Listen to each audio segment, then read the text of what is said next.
Not too long ago, uh, I had it out with a feminist who had come into a male safe space from a feminist blog, just to scoff at the idea of male disposability. She went there and basically said that the entire concept was a myth, that men's lived experiences were completely wrong, and that they were just a bunch of whiners who were complaining over nothing. Uh, yeah. Anyhow, that got me thinking about the concept of male disposability and how that interacts with the feminist movement. Male disposability has been around since the dawn of time. And it's based on one very, very straightforward dynamic. When it comes to the well being of others, they come first, men come last. This is just the way it has always been. Seats in lifeboats, being rescued from burning buildings, who gets to eat. Um, really, society places men dead last every time, and society expects men to place themselves dead last every time.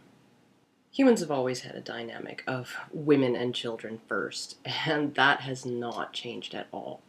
The 93% workplace death gap has to be evidence of this, if only because there's nobody with any kind of importance or power who's interested in changing it at all. In fact, I remember reading an article in a BC paper not long ago that described the increasing proportion of female injuries on the job as a huge problem. And the insane thing was, the change reflected a decrease in male injuries rather than an increase in female ones. Men's injuries on the job had gone down because the economic downturn had put so many men out of work in the resource sector that there just weren't as many trees or pieces of heavy equipment falling on men as there had been before. And yet, this was framed as a huge problem for women that required immediate action to solve. Um, it's just crazy. It's like if men aren't dying at work at 20 times the rate women are, we must be doing something wrong as a society. Back when we were still living in caves, that attitude was necessary for human survival. Nature's a really harsh mistress, especially when you think of all the animals that never ever get to die of old age. Things were a lot different for humans through most of our history on this planet than they are now. Life was dangerous, human settlements were small, isolated from each other, and one big disaster that took out a lot of women pretty much meant the end of the entire shebang for that group of people. So, really, the level of importance that a human settlement placed on the well being of women and children reflected almost always how successful that settlement was. And that can be expanded to encompass entire societies. I keep hearing from the feminist camp that femaleness has always really been undervalued by society and that maleness is preferred. Uh, but I've always contended that it's the exact opposite. The feminine is intrinsically and individually valuable, simply because females are the limiting factor in reproduction of any species. When it comes to producing babies, every woman counts, whereas biologically, one very happy man could probably do the work of hundreds in that regard. So, the level of instinctive importance we humans place on the safety and provision of women and their children, it's one of the main reasons why we've been able to be so successful that we've come to really dominate this planet. And while I will concede that this drive to keep women safe from all harm has often resulted in extreme limits being placed on women's mobility, their agency, their power of decision to direct their own lives, all through history in many cultures, and in many cultures even today. Uh, when you consider the restrictions placed on women in places like Afghanistan, I think you can conclude that the most successful societies had a really, really good balance between allowing women freedom and the ability to choose and direct their own paths in life, and the need to protect them and provide for them. However, feminists will insist that this these kinds of restrictions being placed on women in those kinds of societies are the ultimate form of objectification.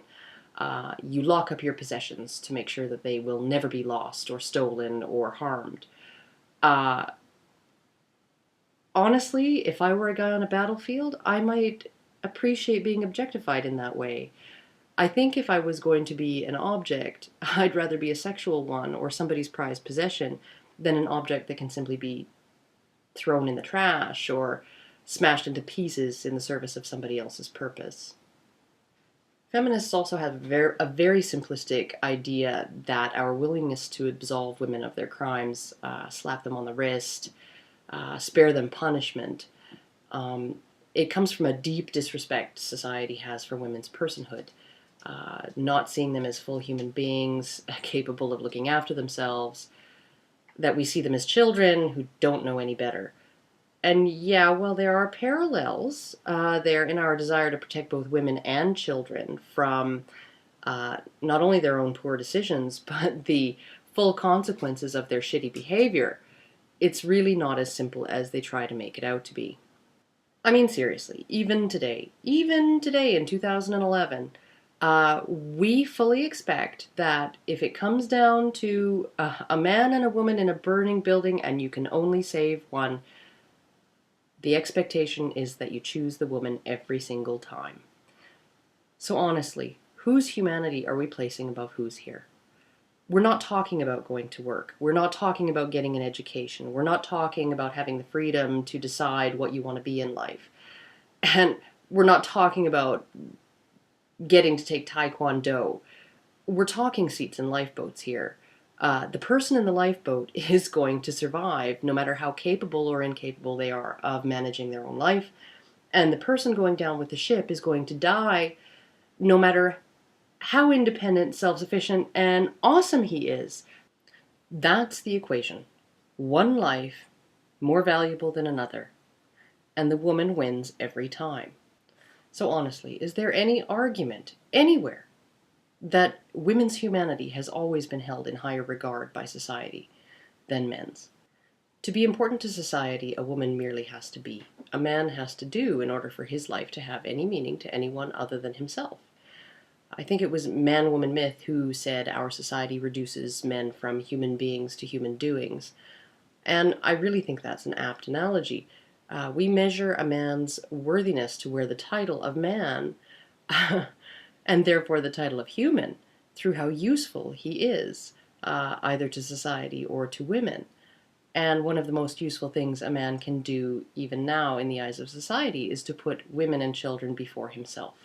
And while I think there's plenty of argument that this attitude is at least partly innate, the way most survival traits are, even collective ones, if it starts in the chromosomes, we really do everything that we can as a society to reinforce this dynamic.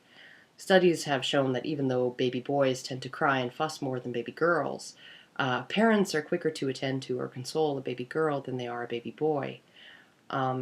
Even just the level of acceptance of infant male circumcision in our culture, when female genital mutilation was banned pretty much the first afternoon we all heard it existed, it really says a lot about the differing expectations we have for males and females.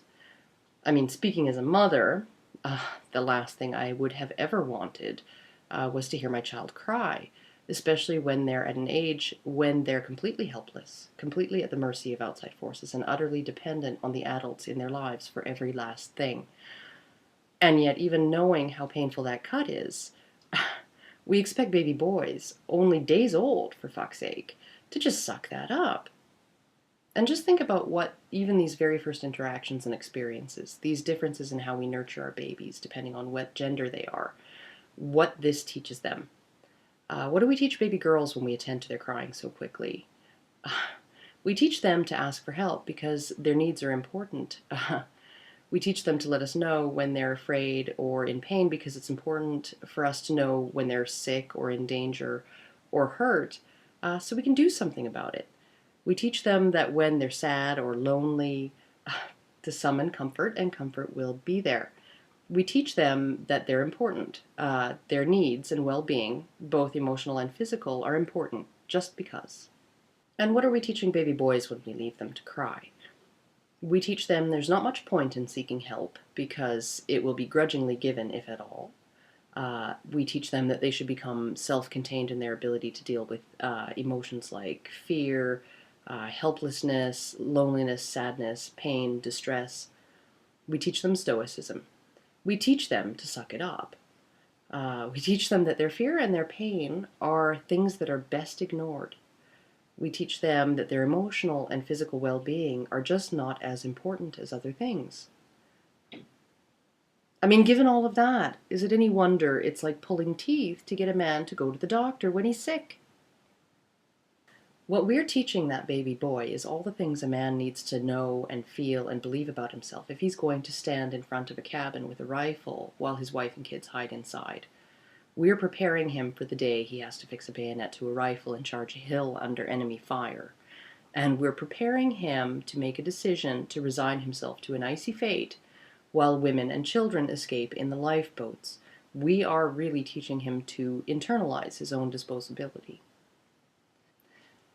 And baby girls, by attending to her crying so quickly, by letting her know she's inherently important to us, we're preparing her for the day she has to think of her own safety first, even if it means the man she loves is left standing alone with a rifle in front of a cabin. We're preparing her to take that seat in the lifeboat.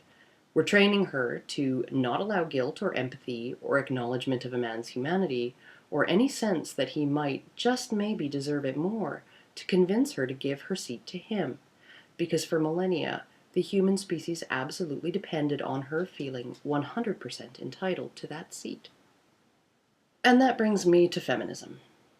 You know, the patriarchy smashers, those righteous avengers of equality, dogged dismantlers of every single gender role. What exactly is feminism doing to dismantle this traditional role of the disposable male? Feminism's greatest victories have only reinforced in everyone that society still owes women provision, protection, help, and support just because they're women. In its collective dismissal and abandonment of male victims of domestic violence, it only reinforces in men that it's pointless for them to ask for help because men's needs are of no relevance, and their fear and pain don't mean anything to anyone. Feminism teaches us to put women's needs at the forefront of every single issue, political or social, whether that issue is domestic violence law, sexual assault law, institutional sexism, social safety net, education funding, homeless shelters, government funding for shovel-ready jobs that didn't stay shovel-ready once feminists got wind of them. Everywhere you look, there are feminists pushing their way to the front of the line, demanding women's fair share of all of the goodies, the good stuff, the loot, the booty, the cookies. Even if women don't need it, even if women don't deserve it, and even if somebody else needs it and deserves it more. And they get it because we give it to them. Feminism has done nothing but exploit this dynamic of the expectation on men to put everybody else before themselves, especially women. Women's safety and support, women's well-being, and women's emotional needs always come first. This is the most stunning piece of society-wide manipulative psychology I think I have ever come across. Feminism has been on the down low with old school chivalry right from the start, and they might seem like strange bedfellows for sure. But they're not, because both concepts are built on a firm foundation of female self-interest. We made our way as humans through a really harsh history, and we became the dominant force on this planet. And one of the reasons we were so successful is because we have consistently put women's basic needs first, their need for safety, support, and provision. It was in humanity's best interest for women to be essentially self-interested and for men to be essentially self-sacrificing. But we don't need that dynamic anymore. I mean, our species is in no danger of extinction. I mean, we're 7 billion people clogging up the works here. What's the worst that could happen if we all just collectively decided that men were no more disposable than women and women were no more valuable than men?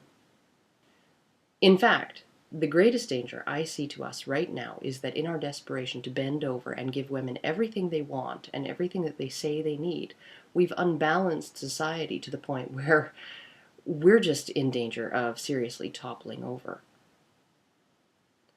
And really, the only difference I see between the traditional role and the new one for men with respect to disposability is that maleness, manhood, it used to be celebrated, it used to be admired, and it used to be rewarded because it was really fucking necessary. and because the personal cost of it to individual men was so incredibly high. But now we still expect men to put women first, and we still expect society to put women first, and we still expect men to not complain about coming in dead last every damn time. But men don't even get our admiration anymore. All they get in return is to hear about what assholes they are. Is it any wonder they're starting to get pissed off? Anyhow, that's not all I have to say about this subject. But it is all I have to say about it today, since my kid is about to walk in the door home from school. So I am going to sign off, and hopefully I will see you all again. For now, I'm Girl Writes What. Ciao.